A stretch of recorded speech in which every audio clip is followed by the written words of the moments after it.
Ang kahanga-hangang kasaysayan ng Isuzu Cars.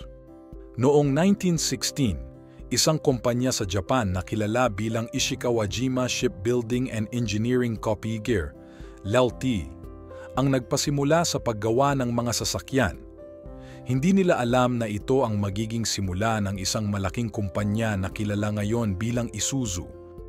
Nang maglaon, bumuo sila ng pakikipag-ugnayan sa Tokyo Gas and Electric Industrial Co.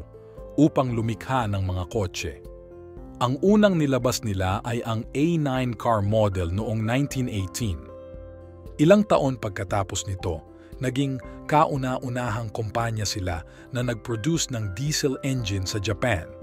Ang pagbabago sa pangalan ng kumpanya mula sa Ishikawajima Shipbuilding and Engineering Co. patungo sa Isuzu Motors Limited ay naganap noong 1949. Isuzu ay nangangahulugan ng ilong at ilog. Sa mitolohiya ng Japan, ito ay ang pangalan ng isang ilog na kilala sa kanyang malinis na tubig na dumadaloy papunta sa dagat. Sa mga susunod na dekada, nagpatuloy ang Isuzu sa pag-explore at pag-innovate ng iba't ibang mga sasakyan. Noong 1972, inilabas nila ang ELF diesel truck na agad na naging isang hit sa merkado. Bilang pagkilala sa kanilang tagumpay, binuksan ng Isuzu ang kanilang unang pabrika sa Amerika noong 1975. Isuzu ay patuloy na nag-improve at nag-expand ng kanilang mga produkto. Noong 1980, naglabas sila ng isang modelo na tinawag na PUP pickup truck na nagpakita ng kanilang kakayahan sa paggawa ng sasakyan na may mataas na kalidad. Sa paglipas ng panahon, naging kilala ang Isuzu dahil sa kanilang mga koponan sa paggawa ng diesel engine at commercial vehicles. Sa katunayan, nagbenta sila ng higit sa 21 milyong diesel engine sa buong mundo. Noong 1999, naglabas ang Isuzu ng Trooper na isa sa mga pinakakilalang SUV sa kasaysayan. Sa kasalukuyan, ang Isuzu ay patuloy na nagbibigay ng mga dekalidad na sasakyan sa buong mundo. Sa kanilang hanay ng mga produkto, makikita mo ang kanilang dedikasyon sa paggawa ng mga sasakyan na may matibay na diesel engine. Ang kanilang mga produkto ay sumasaklaw mula sa mga compact cars, pick-up trucks, hanggang sa mga malalaking trucks.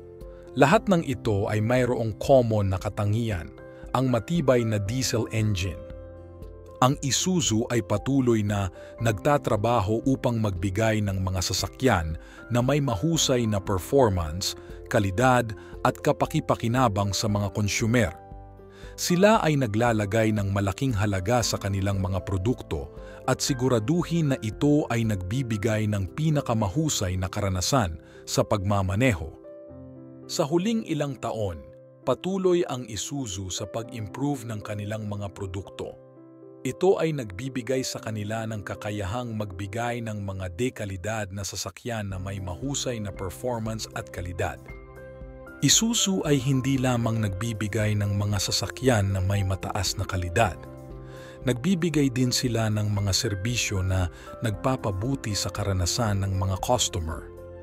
Ang kanilang mga sasakyan ay nagbibigay ng kahangahangang fuel efficiency, matibay na kakayahan, at matatag na performance na nagpapabuti sa overall na karanasan sa pagmamaneho.